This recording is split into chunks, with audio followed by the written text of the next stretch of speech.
Great. So without waiting too long, we are very proud to have Elisa here, the head of the Fair Sustainability campaign at Einhorn Condoms, and she will tell you some more about her campaign. So let's welcome her with a big applause.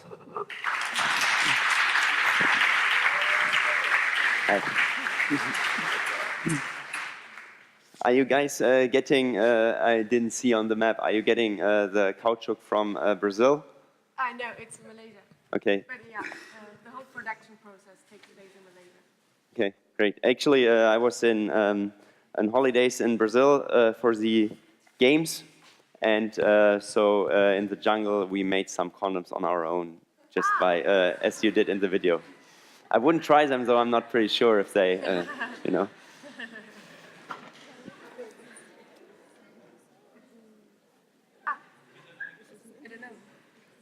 Was?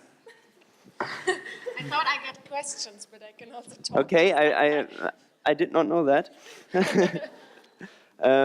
Yeah, I kind of thought you were. So who do you want to address with your campaign?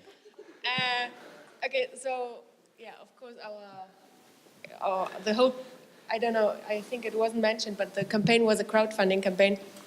It's because we didn't have any investors. There were not people saying like, oh, I believe in your idea of making a fair and sustainable vegan condom in a nice chips bag, and then we're like, okay, what options do we have? We either leave the idea behind or we do a crowdfunding campaign. But of course, the crowdfunding campaign took place in February, March 2015. And we had like a minimum of 60,000, which we needed to actually start the first production. And just with this funding, line, we could actually start the production. And we raised over 100,000 in 2 months. And so, of course, the main audience of this campaign was future customers or people who wanted to invest in our in our idea and in actually the condom. So most of the funding we got was actually people who bought pre-bought the condoms and then had to wait like 3 months so we can produce them and then we delivered them. So it was our target group was our customers, and our customers is typical Generation Y. So people, who question like where things come from, which conditions they are produced in, and like the whole bubble. So this was our target group. So the Generation Y, but also of course, so we wanted to target people who are interested in sustainability and care about or make their purchasing decisions based on sustainability criteria or fairness criteria. But of course, this is just a little niche. So we also wanted to target beyond that the people who don't really take sustainability criteria into their purchasing decision. So this whole idea or the whole idea behind the brand concept is to, we want to be fair and sustainable, but we also want to be the brand of choice. So you don't have to be a trade-off decision. So it was also, it's about unicorns, fairy tales, and fairy dust, and sparklings, and so it is a range. But I think in general, I would say it's Generation Y. Okay, so do you still have to rely on crowdfunding, getting external sources, or are you by now at a stage where you can live from basically selling your product? We can live from selling our product. No, we are very happy because we actually were able to get this money and now start the whole company. Now we are 13 people working with us, and I mean we pay monthly salary and it's all good, and we have a production, and actually we are close to break even. So we are very close to really survive with this money. Of course, we didn't do large investments. But yeah, we didn't need extra funding or external investors, and that is really, it gives you a lot, flexibility, because especially with sustainability and what we do and like our decisions, we don't have to tell anyone or ask permission. So this is really good. So how did you guys come up with the idea to produce sustainable condoms? Yeah, there has to be some kind of story. I don't really think that, you wake up one morning and think, well, we should produce some sustainable product, and then the first thing comes to mind is condoms, actually. No. Actually, the two founders, they are from the Berlin startup bubble, so they founded companies before. And then at the age of 32 or whatever, they founded several companies, were successful companies, and then they were like, okay, so that's it. I mean, that's what we want in life, and why do we get up in the morning, and is this all? And then they were like, so they met, and then they were like, okay, we want to make something different? And they had the idea of making a sustainable company, but they didn't know about the product. But at the same time, especially Philip, one of the founders, he's really the design guy. And so I don't know, but most of the things with sustainability or fair trade, or you have this trade-off decision, what I said before, like, okay, either you have like an eco brand, but kind of this is not the cool brand, or you buy it because it's of conscious and you're like, okay, I feel good when I buy it, but actually it's not the thing you want to buy. So it's like the fair trade coffee, which doesn't taste good, or the like a sweatshirt where you're like, okay, it's made ethically, but actually, I don't really like the design. So we wanted to get this bridge between these two. So make a brand which is nice and happy and love and all about sparkles and everything, but also fair and sustainable. So that you don't have to be the trade-off decision like, oh, here I feel good, but actually that's kind of what I want more. So this was the whole idea. And then they were like, okay, but we still don't know what product. And then actually it was really, when buying condoms, Philip was at the shelf in the grocery store.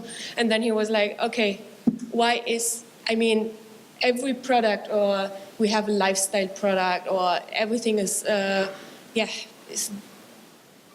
looking nice, or every campaign has something to do with sex, but condom is like great packaging, nothing fun. You look at the packaging and you're like already like, oh, I need to buy them, but it's not like a nice thing.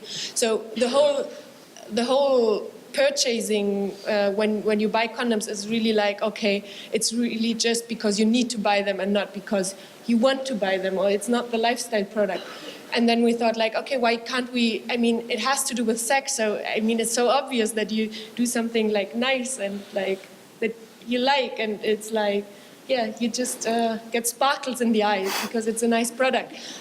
And of course, condoms are really, everyone needs them, but no one likes them, so we wanted to switch this gap. And so we made this whole einhorn unicorn universe.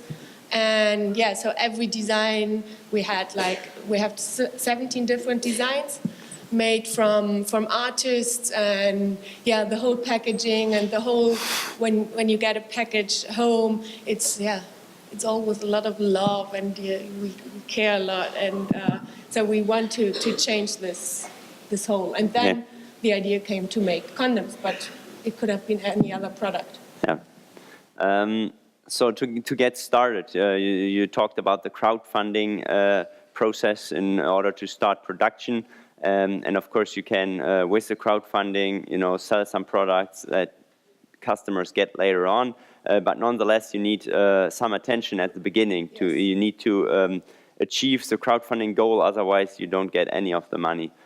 So obviously their funny or smart campaign is very important to reach some people who are willing to participate in the crowdfunding process. So what was the process forming and developing this campaign, this idea to get people to participate in the crowdfunding process? So the video we just showed, there's actually a larger video, the actual crowdfunding video. And this video, or in general, the whole campaign was talking about this story I just said, like, okay, why do we do what we do? Like, why do we get up in the morning? And the second one is, okay, how do we do it? So our how is, okay, it has to do with love, it has to do with design, it has to be a positive brand. And then the what is actually what comes last in the whole storytelling, was like, okay, we happen to make condoms. But the story behind wasn't, oh, we make a condom. It was about this, like, yeah, this like nice universe, einhorn universe. And so this was the whole idea. And of course, I mean, network was very important. So spread the word, tell it everyone, and like tell the story to everyone, and yeah, get your network involved, and try to reach as many people as possible. So what we actually did was really, we thought like, okay, actually we like these people or these businesses, they have the same mindset, but we don't know them. So we really just contacted them by Facebook and told them like, look, that's what we are planning. Don't you want to share it in your community? And of course, you don't, 99% you don't get an answer, but 1% gets an answer, and then you spread the word, and that's how it worked. Okay, cool. Is there something you have in mind, or our guys have to keep in mind when producing their campaign, or is there something that you can tell from your own experience you would have done differently, or you would have wanted to change, you know, in retrospect when? Yeah, well, I think really this, to be authentic and to know like your why. So I don't know if you want to know a little bit more about this why, how, what concept. Give it to, you can watch a video on YouTube. It's a TEDx talk where he talks about this why, how, what, and how brands also like Apple or have to have this mind of like, okay, why do we do this? What is what we want? And then they happen to make computers, but it's not that the first thing was to do computers. So you can watch it on YouTube. And yeah, I think what is really important to be is to be authentic. So you just have like this whole, in our case it's this unicorn bubble, but it can be a totally different bubble, but to be authentic in all what you do and how you talk, and in all different lines. So also in our communication, even with officials, we talk like really this, this is like really this unicorn language, and not like, oh, sehr geehrte Damen und Herren, and dear Madam and Sir. So it's really like to have like an authentic brand. Okay. So that's what I would recommend.